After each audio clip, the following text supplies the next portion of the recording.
오전에 믿음의 의의에 대해서 종교개혁 주간, 종교개혁 508년 정도 됐는데요. 우리가 기억하면서 내가 가진 이 믿음이 이렇게 보배로운 거다. 그 믿음 안에서 하나님 우리가 화평을 누리길 원하시고요. 우리가 은혜 안에 거하고 은혜를 누리기를 원하시고요. 우리가 살아가면서 영광의 소망을 바라보며 살기를 원하십니다. 그러니까 우리가 그걸 우리가 믿음 안에서 누리는 거죠. 내가 예수 믿고 구원받았다고 했는데 구원받았다고 하는 거를 뭘로 나타낼 겁니까?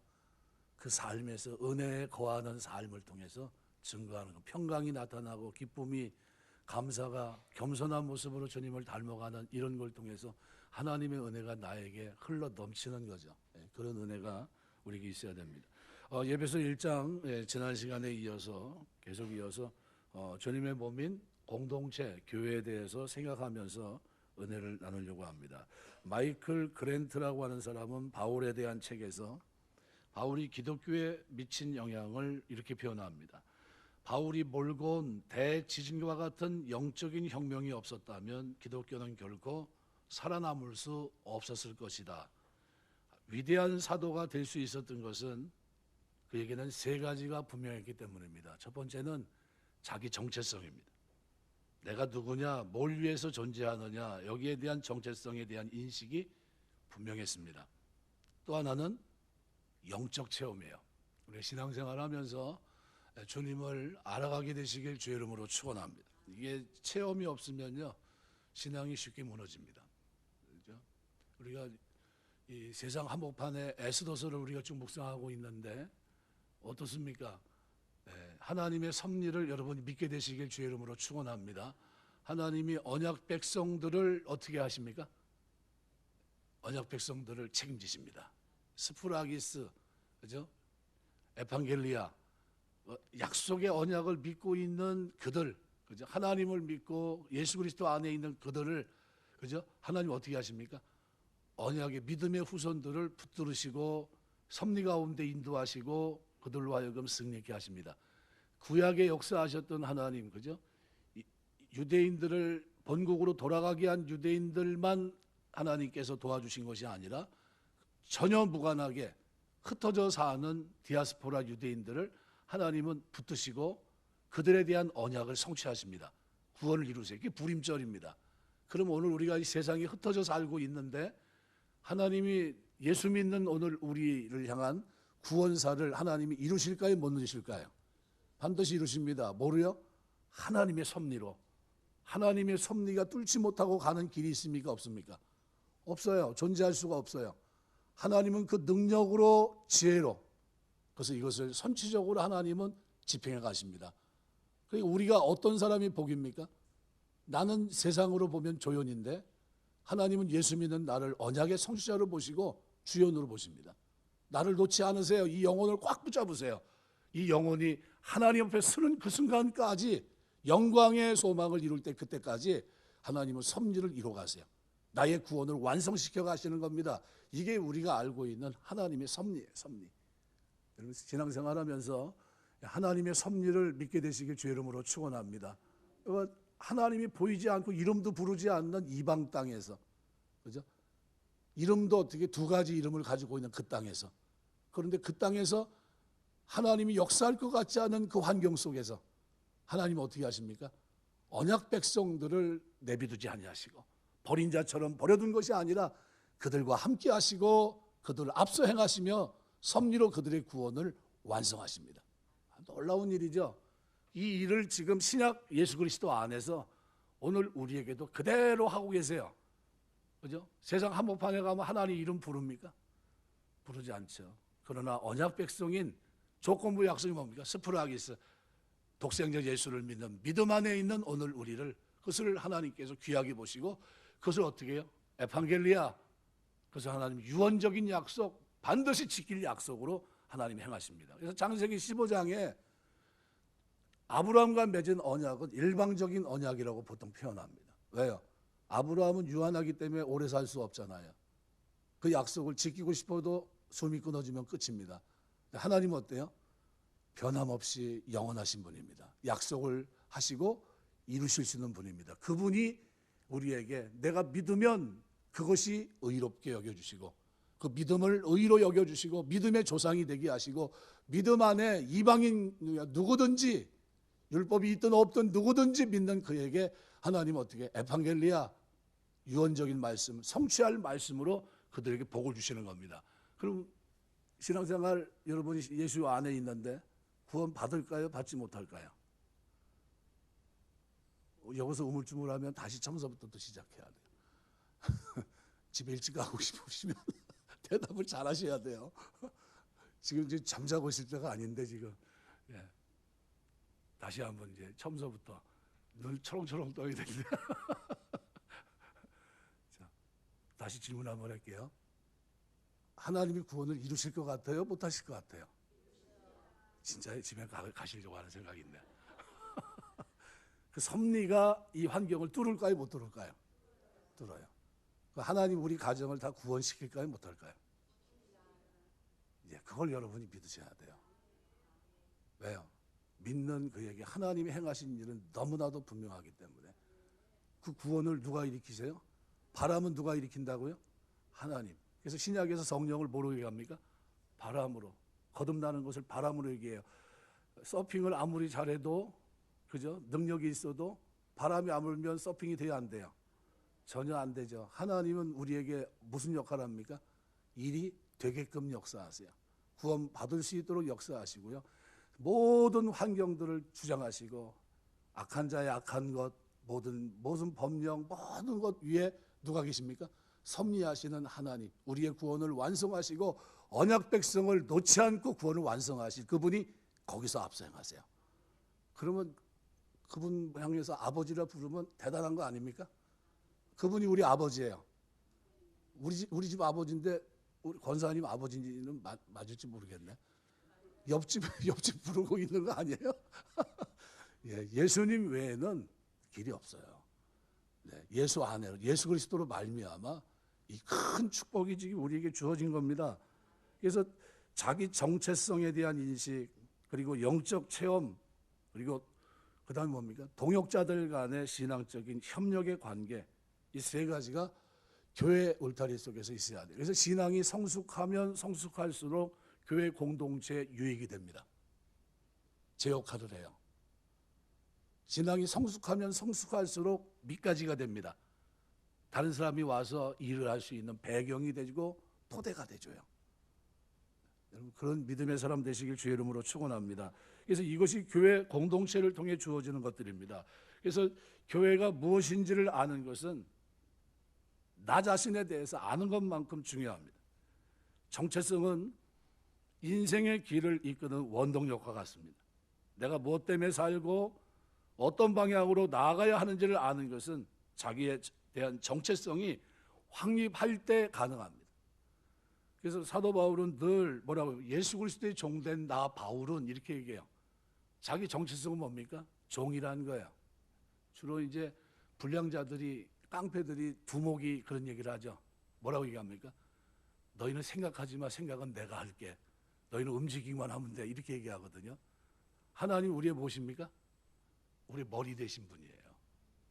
우리는 순종하면 됩니다. 에베소 1장 1절 보면 하나님의 뜻으로 말미암아 그리스도 예수의 사도된 바울은 갈라디아서 1장 1절에도 하나님 사람들에게 난 것이 아니요 사람으로 말미암은 것도 아니요 오직 예수 그리스도와 그를 죽은 자 가운데 살리신 하나님 아버지로 말미암아 사도된 바울은 바울이 자기의 정체성을 저렇게 길게 늘어놓고 있습니다. 그죠? 이게 분명했다는 겁니다. 그러니까 자신에 대한 인식 정체성이 분명했습니다. 그 정체성이 그를 위대한 사역자가 되게 했고요. 이 정체성을 개인에서 교회로 그 주체를 바꾸고 있습니다. 하나님의 나라는 개인의 구원에 머물지 않고 교회로 그리고 공동체로 확대되면서 나아갑니다. 그래서 내 신앙과 유익은 나만 구원받고 끝나는 게 아니라 공동체 유익을 주게끔 되어 있습니다. 덕을 끼치게 되어 있고 먼저 바울은 교회가 무엇인지를 설명합니다. 우리가 교회인데 교회는 예수님을 머리고 모시고 있는 그리스도의 몸입니다. 그래서 에베소 1장 22절 23절 보면 만물을 그의 발 아래 복종하게 하시고 그를 만물 위에 교회의 머리로 삼으셨느니라. 교회는 그의 몸이니 만물 안에서 만물을 충만하게 하시는 이의 충만함이니라. 예수님은 만물을 다스리는 우주의 통치권자입니다. 그 예수님께서 교회의 머리가 되시고 우리는 그의 몸을 이루고 있습니다. 고린도전서 12장 27절 보면 너희는 그리스도의 몸이요 지체의 각 부분이다 그랬어요. 우리는 예수님의 몸이고요 지체의 각 부분입니다. 함께 기뻐하고 함께 고통을 겪는 한 몸입니다. 영광도 함께 받는 거죠. 교회는 철저하게 한 몸 음식을 갖고 있어야 돼요. 현대 교회의 가장 큰 약점은 한 몸 공동체 의식이 약화됐다는 겁니다. 우리, 우덜 이란 말이 우리 어렸을 때 많이 쓰잖아요. 누구야 그러면 우리 집사람이야 이렇게 얘기해요. 우리 집사람. 자기 집사람이지 우리 집사람입니까? 근데 그렇게 얘기를 해요. 그때는. 지금은 어떻게 해요? 그렇게 얘기 안 해요. 지금은 내 와이프야 이렇게 얘기해요. 우리라는 개념이 많이 희석화되어 있습니다. 지금은. 이제는 그렇게 잘 안 써요. 그러니까 내 신앙생활이니까 나만 잘하면 되지 하나님과 나와의 개인적인 관계만 좋으면 되는 거 아니야? 라는 생각을 합니다. 이거는 개인적인 착각이에요. 신앙은 절대로 개인적인 차원에 머물지 않습니다. 구원받은 자로 태어나는 순간, 거듭나는 순간 각 개인은 이 공동체와 함께 가족 운명체로 태어난 겁니다. 머리가 있고 몸이 있고 우리는 그 가운데 지체예요. 우리가 부모님의 피를 받아 태어나는 순간 아버지와 어머니의 관계가 맺어지고 이미 태어난 형제 그리고 앞으로 태어날 동생과도 내가 원하든 원치 않든 뭐가 맺어집니까? 관계가 맺어져요. 부모 형제가 되는 거죠. 자매가 되고. 신앙은 어떻습니까? 똑같아요. 어느 누구도 홀로 존재할 수 없습니다. 하나님 나라 백성으로 태어나는 순간 그리스도의 몸을 이루는 한 지체가 되는 거예요. 지체가 아프면 같이 아파야 돼요. 그렇죠? 지체가 즐거워하면 같이 기뻐하고 우리가 그런 공동체예요. 교회는 눈물을 흘릴 때 같이 흘려주고요. 기뻐할 때 같이 춤을 출 수 있는 공동체가 돼야 됩니다. 공동체가 깨어질 때가 문제가 됩니다. 나 혼자 존재할 수 없는데 그것을 부인하고 홀로서기를 하려고 하는 것은 교회를 교회답지 못하게 만드는 겁니다. 예배서 4장 3절은 이렇게 표현합니다. 평안에 매는 줄로 성령이 하나 되게 하신 것을 힘써 지키라 그랬습니다. 우리 교회를 출입하면서 하나 되게 하는 이 한 몸 의식을 방해하는 모든 것 이것을 대적하고 서로 사랑하고 서로 용서하고 서로 허물을 덮어줘야 돼요. 우리는 주 안에 하나입니다. 하나예요. 한 몸 의식을 가지고 살아야 돼요. 한 몸 의식이 약화되면 대립하고 갈등을 표출하게 되고요. 교회를 공격할 때 사단은 분열하게 합니다. 분열. 한 몸 의식을 버리게 만듭니다. 내가 뭐 여기 아니면 딴 데 가면 되지 이렇게 생각하게 만듭니다. 그러니까 에덴 동산의 비극은 사단이 하나님과 인간 사이를 이간질하고 아담과 하와가 서로 원망하며 불신의 관계가 되도록 했던 겁니다. 오늘날 사단은 또 이단들의 교회를 무너뜨리기 위해 사용하는 방법도 똑같아요. 목회자가 성도를 불신하게 만들고요. 성도들 간의 관계를 허물어 버리는 일을 먼저 시작합니다. 그리고 우리 사랑은 허다한 죄를 자꾸 덮어줘야 돼요. 분열이 일어나면 교회가 무너집니다. 우리는 성령 안에 한 몸 공동체예요. 그리스도 안에서 피로고 합주고 산 죄 용서 받은 거룩하게 살 천국에 대한 소망을 가지고 살 사람들입니다. 이 하나됨을 방해하는 모든 사단적인 일들을 경계하고 버리게 되시길 주의 이름으로 축원합니다. 그래서 모임을 자꾸 폐하면 안 되겠죠. 모이자 할 때 모일 수 있어야 되고요. 기도하자 할 때 기도해야 되고요. 전도할 때 전도하고, 그죠? 누가 어떤 문제가 있으면 내 일처럼 돌아보셔야 됩니다. 왜요? 그게 내 일이니까, 내 지체니까. 그래서 우리 신앙생활하면서 제일 중요한 게 뭡니까? 체험적인 신앙입니다. 에베소 1장 17절 기록한 대로 우리 주 예수 그리스도의 하나님 영광의 아버지께서 지혜와 계시의 영을 너에게 주사 하나님을 알게 하시고, 이 알게 한다는 헬라어 그노시스라는 단어는 원래 일반적인 지식인데요. 여기 에피 뭐뭐 위에라는, 그러면 에피 그노시스 이렇게 되면요 의미가 깊어집니다. 그래서 지식적으로 아는 것을 뛰어넘어 그 지식적인 것이 내게 체험이 되어 깊은 관계를 통해 알게 되는 것, 이게 에피 그노시스입니다. 그러니까 어떤 지식을 단순히 아는 게 아니라 인격적으로 관계적으로 깊이 알게 된 지식, 이게 에피그노시스입니다. 너무나도 분명하게 체험한 진리의 암, 이것이었기 때문에 어떤 것에도 흔들리지 않는 상태를 가져옵니다. 이게 오늘 본문에서 말하고 있는 계시의 영을 너희에게 주사 하나님을 알게 하시고, 하나님을 알게 하시는 이 축복이 있게 되시길 주의 이름으로 축원합니다. 바울은 성도들이 하나님에 대해 하나님을 경험하고 체험적으로 맛보고 인격적으로 알게 해주시기를 원하고 있었던 거예요. 그럼 우리 월요일날 우리 권사님들이 모여서 중심이 돼서 기도하시는데, 예배에서 오늘 본문에 기록되어 있는 이 본문은 굉장히 중요한 본문입니다. 성도들에게 뭘 위해서 기도해 주셔야 됩니까? 지혜와 계시의 영을 부어주사 하나님을 체험적으로 알게 해 주옵소서. 우리 교회에 이제 처음 나오신 분도 있고 이제 80년 만에 처음 오신 분도 있어요. 오늘 호구 조사를 좀 해봤더니 같은 송씨이더라고요. 같은 송씨, 같은 학년이에요. 4개 바로 딱 나눠져 있는데, 제가 지신공파거든요. 송시열 26대선. 몇 대냐 그랬더니 30대가 넘어가요. 한참 저 밑이에요. 확률로 따지면은 보이지도 않아요. 예. 근데 이제 이제 따진 이유는 제가 그러면서 그런 얘기했습니다. 말 잘 들으셔야 되겠네요. 말을 보통 잘 들어야 되는 것도 아니에요. 지금 뭐 증조, 고조 할아버지 뭐 이거 정도가 아니에요. 그걸 훌쩍 뛰어넘었어요. 보이지도 않아요. 보이지도 않아. 이 확률로 아버지 뭐 이렇게 해가지고 이렇게 쭉쭉 쪼개지면 같은 그 지신공파인데, 여산송 씨 지신공파인데, 그런데 줄이 안 보이더라고요. 말 잘 들어야 된다고 그랬어요. 신앙생활 잘 하셔야 되겠다고 내가 이제 얘기를 했는데, 이 신앙생활 하면서 여러분이 기도하면서 말씀을 묵상하면서 하나님을 알아가게 되시길 주의 이름으로 축원합니다. 체험적으로 인격적으로 만나야 됩니다. 그래서 오늘 18절 19절에 보면 이렇게 표현해요. 너희 마음의 눈을 밝히사 그의 부르심의 소망이 무엇이며 성도 안에서 그 기업의 영광의 풍성함이 무엇이며 그의 힘의 유력으로 역사하심을 따라 믿는 우리에게 베푸신 능력의 지극히 크심이 어떠한 것을 너희로 알게 하시기를 군한다. 3개를 얘기하거든요. 이게 하나님이 주신 소망, 영광, 능력을 생생한 체험으로 알게 해달라는 거예요. 알게라고 하는 에이도라고 있는 경험으로 아는 것을 말합니다. 체험적인 공동체, 체험적인 성도가 되길 원한다는 거예요. 하나님을 맛보아 아는 거죠. 시편 34편 너희는 여호와의 선하심을 맛보아 알지어다. 이게 에이도예요.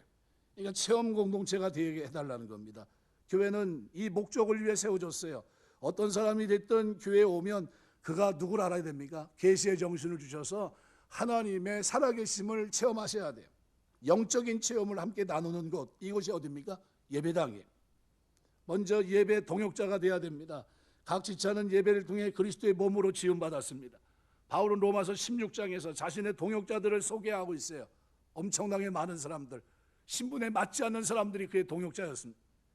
잠언 27장 10절 보면 철이 철을 날카롭게 하는 것 같이 사람이 그의 친구의 얼굴을 빛나게 한다 그랬습니다. 신실한 믿음은 진실한 믿음의 동역자들의 협력을 통해 빛이 나는 겁니다. 우리 신앙생활은 우리가 서로 동역할 때 힘이 되고 시너지 효과가 있고요. 그럴 때 어떻게 해요? 힘이 됩니다. 찬양대도 한 6명 앉았을 때하고 15명 앉았을 때하고는 틀리잖아요. 뭐가 힘입니까? 여러 명이 모이니까 더 힘이 돼요. 진정한 교회 공동체는 예배를 통해 모두 함께 겸손히 주님 앞에 나아가는 공동체입니다. 하나님 앞에 모두가 엎드려 하나님만이 영광 받으실 분임을 고백하고 찬양과 경배를 드리는 거죠. 다툼이 있는 곳이라 할지라도 진정한 예배는 하나 되게 하는 능력이 있어요. 우리가 뭐 딱 하다가 예배다 그러면 어떻게 다 내려놔야 됩니다. 교회가 진실한 예배 공동체로 거듭나면 예배를 통해 하나님의 치유의 능력을 경험하게 됩니다. 성령이 하나 되게 하시는 능력으로 한 몸 무식도 자연스럽게 생겨납니다. 사역에 앞서 함께 진실한 예배를 드리는 늘 예배에 승리하는 공동체 되시기를 주의 이름으로 축원합니다. 그리고 주님을 향한 2개의 큰 기둥이 있는데 그것이 뭡니까? 찬양과 기도예요. 말씀을 듣고 들은 후에 성도들이 해야 될 것은 반응은 2가지입니다. 찬송과 기도예요. 예배서 1장 13절 14절 그 안에서 너희도 진리의 말씀과 너희의 구원의 복음을 듣고 그 안에서 또한 믿어 약속의 성령으로 인치심 받았으니 이는 기업의 보증이 돼서 그 얻으신 것을 속량하시고 그의 영광을 찬송하게 하려는 것이다. 우리의 정체성과 복이 무엇인지 알았으니까 마땅히 찬양을 드리는 것이 맞죠. 오늘 15절에서 19절까지는 기도하는 내용입니다. 에베소 교회를 향해 기도했던 바울의 기도입니다. 우리는 연약하니까 하나님의 도우심이 필요해요. 교회 공동체가 건강하려면 하나님께 드리는 찬양과 하나님을 향한 기도가 왕성해야 됩니다. 건강한 신앙생활에는 왕성한 찬양과 간절한 기도 두 개의 기둥이 굳게 세워져 있어요. 우리는 찬양은 그런대로 이렇게 저렇게 하는 것 같은데 기도는 금요일날 철야 기도 때 기도하자 그러면 잘 안 보이는 것 같아요. 금요일날도 기도하러 나오시길 주 이름으로 축원합니다. 절대로 아멘 안 하잖아요. 이거 봐. 그다음에 여기 지금 오후 예배 드린 분들은 가능성이 그래도 거의 있는데도 그래도 어때요? 대답 안 하잖아요. 큰일 난다. 이거 대답하면 금요일날 또 나타나야 된다. 이렇게 생각하신다고. 근데 하나님 우리가 기도할 때 기뻐하세요. 이 균형 잡혀 있는 신앙은요, 찬양과 기도와 감사가 어우러진 신앙입니다. 여러분 살아가면서 찬양과 기도의 두 기둥이 든든히 세워져 있는 믿음의 사람 되시길 주의 이름으로 축원합니다. 이런 건물은 넘어지지 않아요. 쉽게 넘어지지 않습니다. 기쁨의 찬양이 넘치고 간절한 기도가 있는 공동체, 이걸 위해서 여러분이 기도하셔야 돼요. 오늘 18절 19절은 성도가 자기 구원에 대한 세 가지 중요한 사실을 알아야 될 것을 교훈합니다. 사도 바울은 이것이 에베소 교회 성도들이 알도록 열심히 기도하지 않으면 안 되었다는 사실을 먼저 알아야 되는데 이 세 가지를 잠깐 설명드리면서 이제 말씀을 맺으려고 합니다. 한 5분 정도면 됩니다. 이제 눈이 이제 힘이 좀 눈에 좀 힘을 주시고 첫 번째가 부르심의 소망이에요. 우리의 부르심은 소망이 있는 부르심입니다. 애굽에서 해방된 이스라엘 백성들이 가나안을 소망하지 않고 광야만 바라보니까 뭐가 나옵니까? 원망과 불평이 나와요. 뭘 보니까요? 마지막 가나안 땅에 들어가서 누려야 될 영광을 생각하지 못하니까요. 그 광야만 쳐다보고 있으니까 원망과 불평. 몇 번이나 원망했습니까? 10번이나 했다고 표현하죠. 그러니까 애굽이 더 낫다고 말하며 돌아가자고 얘기합니다. 하나님의 부르심은 언약의 성취인데, 그죠? 아브람과 맺은 언약의 성취고 그것 때문에 요셉은 내 뼈를 나갈 때 내 뼈를 들고 나가라고까지 얘기했는데 그런데 그 길을 걸어가면서도 뭐가 없으니까요. 부르심에 대한 소망이 없으니까요. 돌아가자고 얘기합니다. 애굽에 있을 때가 더 좋았다. 거기는 먹을 게 풍족했다는 겁니다. 나일강에서 그저 물만 갖다 대면 쉽게 채소를 먹을 수 있었습니다. 근데 지금 광야는 먹을 것이 하나도 없잖아요. 물도 현찮고. 그러니까 뭐가 없으니까 원망합니까? 부르심에 대한 소망이 확실하지 못하니까 그러니까 어떻게 원망합니다. 여러분 우리 신앙생활하면서 하나님의 영광의 부르심에 대한 소망이 있게 되시길 주의 이름으로 축원합니다. 이게 있어야 원망하지 않아요. 영광. 생각건대 현재 고난은 장차 우리에게 나타날 영광과 비교할 수 없는 이 소망, 그죠? 영광에 대한 소망이 우리에게 있어야 됩니다. 여호수아 갈렙만큼은 부르심의 소망을 가지고 믿음으로 살아갔어요. 아니라 그 땅은 하나님 우리에게 주신 땅이라는 거예요. 그 소망이 그들에게는 분명했습니다. 근데 나머지 사람들은 뭐예요?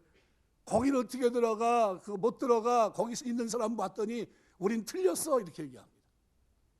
소망을 잃어버린 사람들은 광야에서 다 죽었고요. 소망을 갖고 있던 여호수아 갈렙을 통해서 20세 이하 다음 세대를 하나님 준비하셔서 들어가게 하셨습니다. 두 번째는 기업의 영광의 풍성입니다. 가나안은 어떤 땅입니까? 민수기 14장 8절 보면 이는 과연 젖과 꿀이 흐르는 땅이니라 그랬습니다. 하나님께서는 일찍이 이스라엘 위해서 이 땅을 준비하셨습니다. 그런데 왜 출애굽 1세대들이 가나안에 들어가지 못했습니까? 이유가 뭡니까? 10명의 정탐꾼들이 가나안을 악평했기 때문입니다. 거민을 삼기는 땅이라고 했습니다. 게다가 그것을 대다수 백성들이 믿어버립니다. 무엇을 말씀하는 것인지 아시겠습니까? 예, 아무리 우리 하나님께서 심히 아름답고 젖과 꿀이 흐르는 땅을 마련해 놓았어도 우리가 그것을 바라보지 못하고 알지 못하면 들어갈 마음이 생기지 않는 겁니다. 아무리 천국이 좋다고 설명을 해도 들어갈 마음이 없으면 그 아무 의미가 없어요. 오히려 우리의 믿음이 허무해질 뿐입니다. 불평과 원망 속에 살다가 허무하게 생을 마감하게 될 뿐입니다. 그래서 사도 바울은 본문에서 우리에게 약속이 되어 있는 그 기업이 얼마나 영광스럽고 풍성한 것인지를 알기를 바랐다라는 기도를 드리고 있어요. 그래서 오늘 본문에도 바로 그 얘기를 하고 있습니다.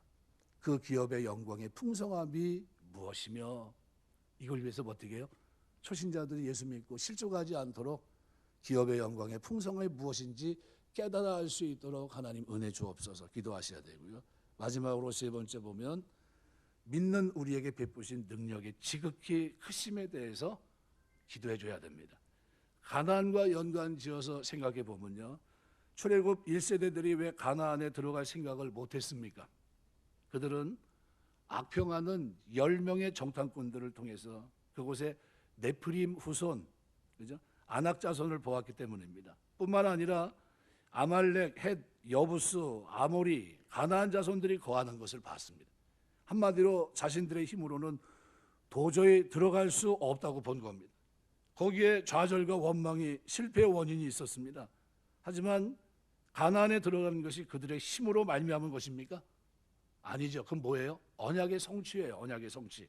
그때 여호수아 갈렙이 한 말이 뭐냐면요, 민수기 14장 8절에 이렇게 기록합니다. 여호와께서 우리를 기뻐하시면 우리를 그 땅으로 인도하여 들이시고 그 땅을 우리에게 주시리라. 이는 과연 젖과 꿀이 흐르는 땅이니라. 여호와께서 우리를 기뻐하시면 우리를 그 땅으로 인도해 들이시고 그랬습니다. 이스라엘 백성이 가나안에 들어가는 것은 전적으로 하나님이 하시는 일이었습니다.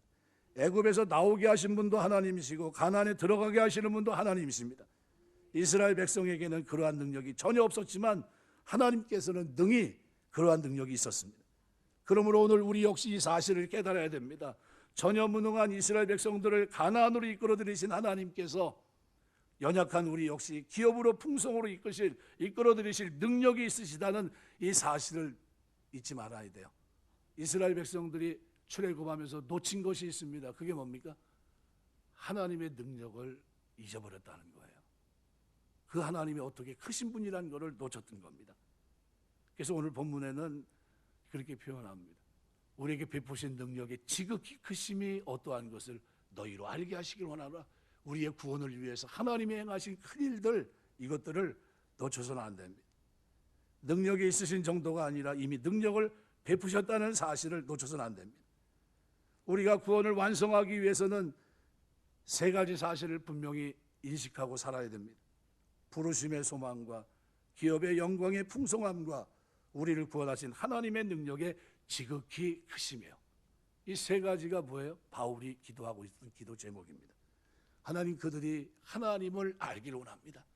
지혜와 계시의 정신을 주사 그들이 하나님을 알게 하시고 부르심의 소망이 무엇인지, 기업의 영광의 풍성함이 무엇인지, 우리를 구원하신 하나님의 능력의 지극히 크심이 어떠한 것인지 그들도 알게 하시기를 구하노라 그랬어요. 그럼 우리가 이걸 알아야 됩니까? 몰라야 됩니까? 다 끝날 때쯤 됐는데 목소리가 갑자기 또 낮아지시네. 알아야 돼요? 몰라야 돼요? 알아야 되는 내용입니다. 이게 우리도 이걸 알아야 된다는 겁니다. 신약 예수 안에 있으면서 신앙생활을 하면서 나도 이걸 알아야 되지만 교회 처음 온 사람도 알아야 됩니까? 몰라야 됩니까? 잘 알아야 되는 거예요. 그렇죠? 하나님을 알게 하시고, 그리고 부르심의 소망과 기업의 영광의 풍성함과 구원하실 하나님의 능력의 지극히 크심을, 이것을 위해서 기도해 주셔야 되는 겁니다. 이 사실을 확실히 알고 믿는다면 우리는 신앙에서 흔들리지 않을 것이고, 마침내 그 신앙으로 하나님이 섭리 가운데 인도하시는 구원을 완성하실 저 천국에서 하나님의 영광의 소망을 우리가 경험하게 될 줄 믿습니다.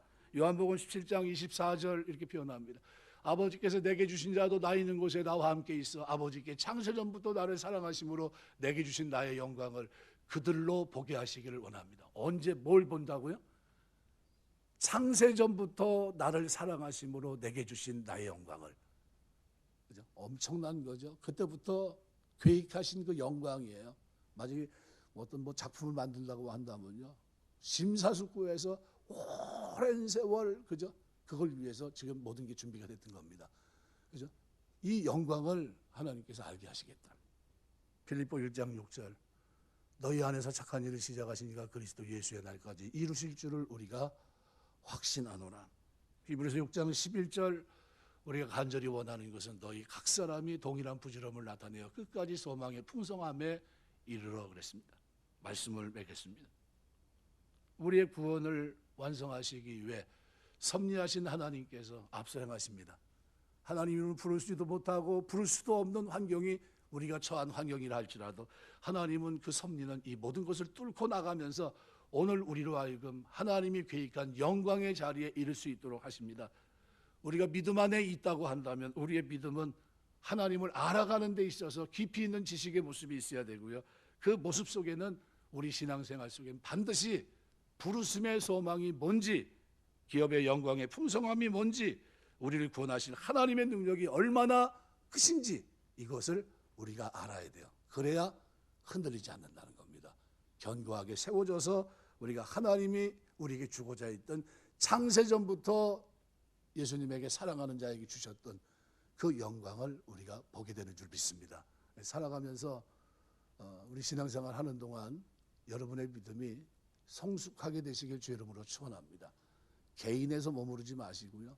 공동체로 교회 안에서 덕을 끼치고 협력하여 성령의 하나 되신 것을 힘써 지키며 서로 힘이 되고 기쁨과 고난에 공동체로 함께 나아가는 데 쓰임받는 귀한 종들 다 되시길 주의 이름으로 축원합니다. 기도하겠습니다.